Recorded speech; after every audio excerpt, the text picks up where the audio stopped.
بسم اللہ الرحمن الرحیم۔ حضرات محترم، میرے بھائی بہنوں اور بیٹیوں، میں صدقے کے بارے میں بیان کرنے لگا ہوں۔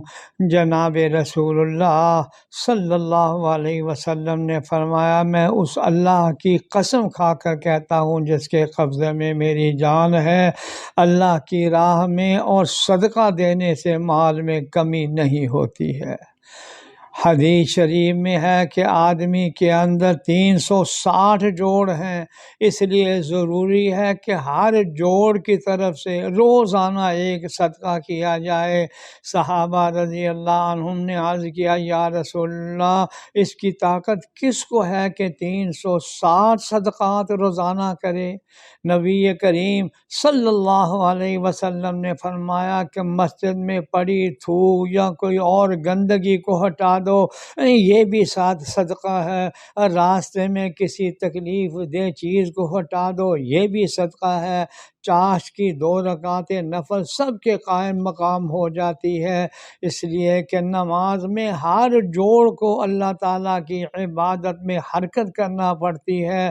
2 آدمیوں میں انصاف کرا دو، یہ بھی صدقہ ہے۔ کسی شخص کی سواری پر سوار ہونے میں مدد کرو، یہ بھی صدقہ ہے۔ سوار کو سامان اٹھا کر دے دو، یہ بھی صدقہ ہے۔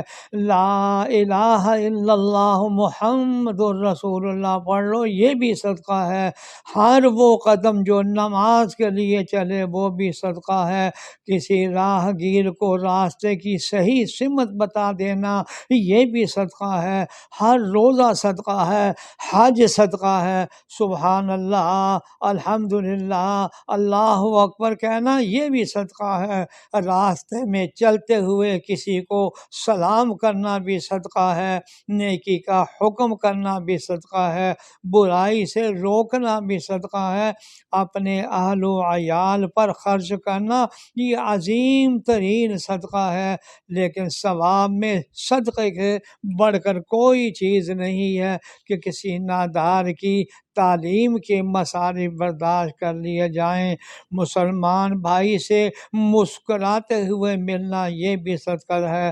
الغرض ہر نیکی صدقہ ہے، لیکن اس کی تاثیر اسی وقت نظر آتی ہے جب بندہ اب حقوق و فرائض ادا کرے اور اپنا معاملہ درست رکھے۔ اللہ جل شانہ ہم سب کو صدقات کرنے کی توفیق عطا فرمائے، آمین یا